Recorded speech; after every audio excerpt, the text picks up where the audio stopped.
The makeup room at ITV felt unnervingly quiet. Prince Harry, the Duke of Sussex, sat perfectly still as a woman dusted powder over the faint freckles on his nose. His security detail, a discreet American named Carter, stood sentinel by the door.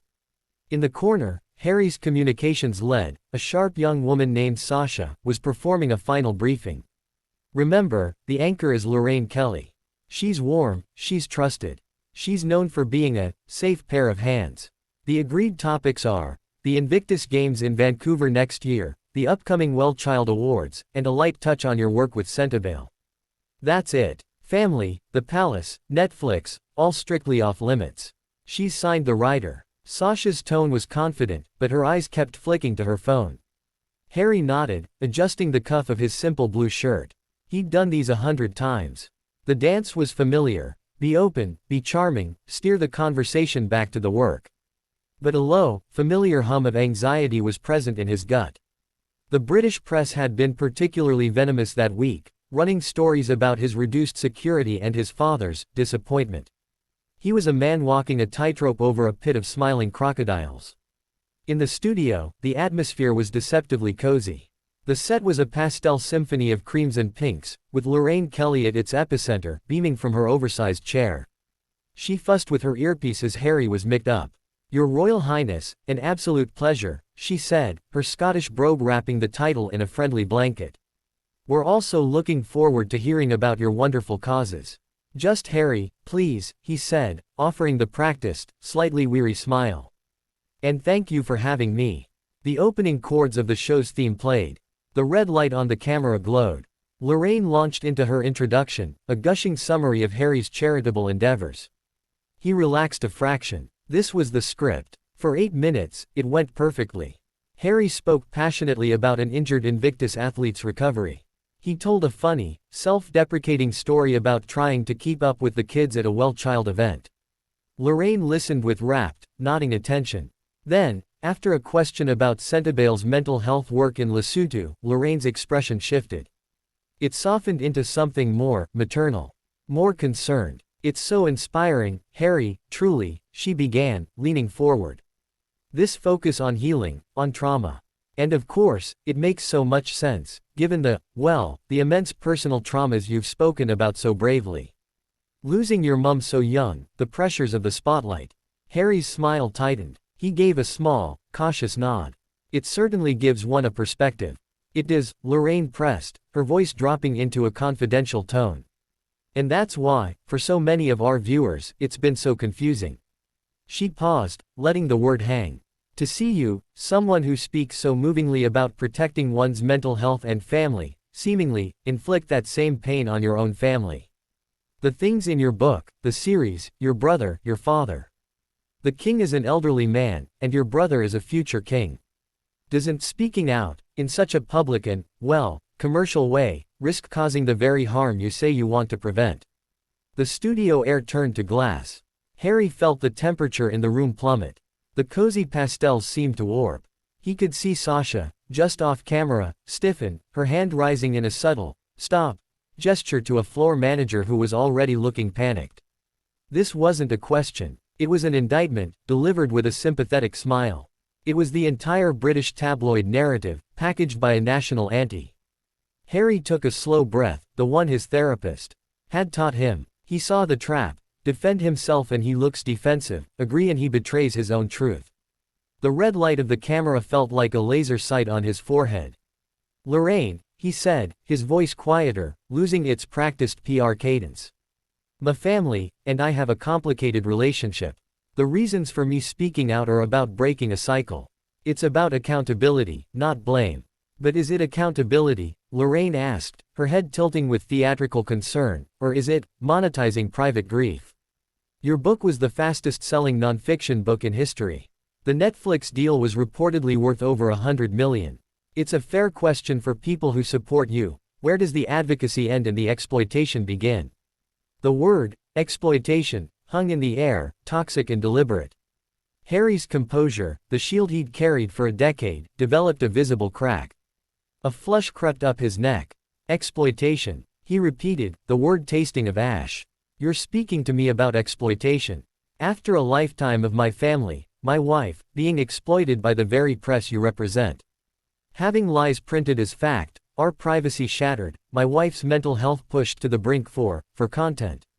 And you sit there, in a studio paid for by that system, and accuse me of exploitation. Lorraine's smile finally vanished, replaced by a mask of affronted professionalism. I represent the viewers, Harry. The British public who once adored you. They feel hurt. They feel you've turned your back on them and your duty. My duty. Harry's laugh was short, sharp, and utterly without humor. The accent, usually softened by years away, hardened into something clipped and furious. My duty was to be the spare. To smile, to wave, to shut up, and to let the institution grind me and my family into dust to feed the ravenous appetite of people like you. I have a new duty now. To my own family. To breaking that machine. And if that means speaking painful truths, then yes, I will. Even if it destroys your father. Lorraine shot back, her own voice rising. Even if it wounds a dying institution that means so much to so many. That was the breaking point. Harry stood up. It wasn't a dramatic leap, it was a slow, deliberate uncoiling. He looked at her, then directly into the camera, his gaze piercing the lens. You don't get to define what destroys a man. You don't get to lecture me on family from a television studio. This interview is over. He reached for his lapel mic. Chaos, for a moment, was silent. It was the deafening quiet of a live broadcast teetering on the edge of the unthinkable. Harry's fingers fumbled for a second with the clip of his microphone. The tiny, frantic voice of a director screamed, "Cut to break." In someone's earpiece, but the red light stubbornly remained on for 1, 2, 3 more seconds of catastrophic television. The image broadcast to the nation was of a standing, furious Prince Harry, Lorraine Kelly's stunned, open-mouthed face, and a stage manager frantically waving his arms in the background. Then, a jarring cut to a cartoon lemur advertising breakfast biscuits. Backstage was bedlam. Harry ripped the mic pack from his belt and dropped it onto the chair with a thud. Carter, his security, was instantly at his side, a solid wall of a man. Sasha was there too, her face pale but furious. We're leaving. Now, she stated, not a request. They moved as a unit, a royal wedge cutting through the stunned production staff who parted like the Red Sea. Lorraine's voice, shrill and off-mic, followed them down the corridor. The sheer ingratitude. After the platform we gave him. A senior producer, a man with a headset askew, jogged to keep up. You're royal, sir, Harry, please. We can go back after the break, we can smooth this over. Harry didn't break stride. There is nothing to smooth over. You breached the agreement. You ambushed me. This isn't journalism, it's a witch hunt with a teacup. They burst out into a gray, drizzly London morning through a service exit. The car was there, engine running. Harry slid in, Carter taking the front seat. As the door closed, sealing them in a bubble of tense quiet, the adrenaline began to tremble in Harry's hands. He stared out at the rain-slicked streets, not seeing them. Sasha's phone was already exploding. She scanned the notifications, her lips pressed into a thin line. It's everywhere. The clip. The headlines are, predictable. Harry explodes. Sussex tantrum on live TV. The palace commentary is starting. Harry closed his eyes. He could picture the articles, the smug TV pundits, his father's disappointed face, his brother's cold satisfaction. For a moment, the weight of it felt crushing. He had walked right into their narrative. Then his phone buzzed. A message from Meghan. Just 3 words. I saw. I love you. Then another, from an Invictus Games teammate. Mate. You said what every one of us wants to say to someone. Proud of you. The world outside the window snapped back into focus. He wasn't a trapped prince in a tower. He was in a car, with his team, going home to his wife and children. The institution's power was narrative, and he had just, messily, forcefully, tried to seize the pen. Sasha, he said, his voice steady now. Release the pre-interview writer. Highlight the breached clauses. Then get me a slot on a US network tonight. Not to apologize. To explain the pattern. To explain why that question wasn't a question, it was a weapon. He wasn't running away. He was changing the battlefield. The fallout was a transatlantic storm of unprecedented ferocity. In the UK, the narrative was monolithic and scornful. Front pages depicted him as a petulant, unstable, royal rebel, who had humiliated himself on daytime TV. Pundits questioned his mental state. Lorraine Kelly, in a teary post-show statement, painted herself as a compassionate interviewer whose legitimate questions about family reconciliation had been met with inexplicable fury. The palace, of course, said nothing, its silence a louder condemnation than any statement.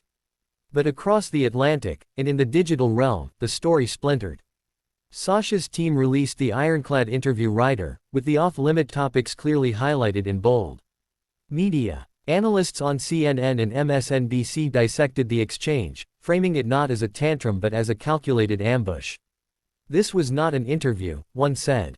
This was a British establishment proxy attempting to deliver a public shaming for the crime of leaving the family firm. The leaked, unedited footage from the control room, showing Lorraine being prepped with the monetizing grief line by a producer, was the turning point. It proved premeditation. The story morphed from Harry's meltdown to the Lorraine trap. That evening, Harry appeared via satellite on a major American evening news program. He was calm, composed, but resolute. He didn't mention Lorraine by name. What happened today, he told the anchor, was a symptom of the very illness I've been trying to highlight. It's a system that demands your silence, and when you break that silence, it reframes your truth as betrayal, your pain as profit, and your self-preservation as an attack. The question wasn't about my family. It was designed to cast me as a hypocrite and a villain for the crime of telling my own story. I won't play that game anymore. In the UK, his words were dismissed as more self-pitying PR. But globally, they resonated. The Invictus Games community rallied online, veterans sharing stories of being misrepresented by the media. Prominent mental health advocates praised his refusal to be shamed for speaking about trauma. A week later, the crisis revealed its most surprising consequence. A mid-level ITV producer, burdened by a guilty conscience, gave a full anonymous account to a respected media watchdog. The exposé revealed that senior producers at Lorraine had been under intense, unspoken pressure from certain external, traditionalist quarters, to hold Harry to account for his disloyalty. The planning meeting for the interview was described as less about a chat and more about a takedown. The article asked a damning question: had a daytime talk show become an unconscious weapon of state-adjacent media to discipline a renegade royal? The reputational damage to Lorraine Kelly was profound. Her brand of cozy, apolitical warmth was shattered. She returned to air looking strained, her audience figures dipping as many found the national anti-shtick now rang hollow. For Harry, the immediate aftermath was a strange purgatory. He was more alienated than ever from the UK establishment. The bridge, as the papers loved to say, was not just burned but vaporized. Yet, in his private life, there was a peculiar, hard-won peace. The line was now drawn in the starkest possible terms. There was no more pretending, no more hoping for a thaw. The war was open. He threw himself into work. The Invictus Games planning in Vancouver became a fortress of positive action. His philanthropic work in America gained new, focused energy. He and Meghan, united by the latest siege, found a deeper solidarity.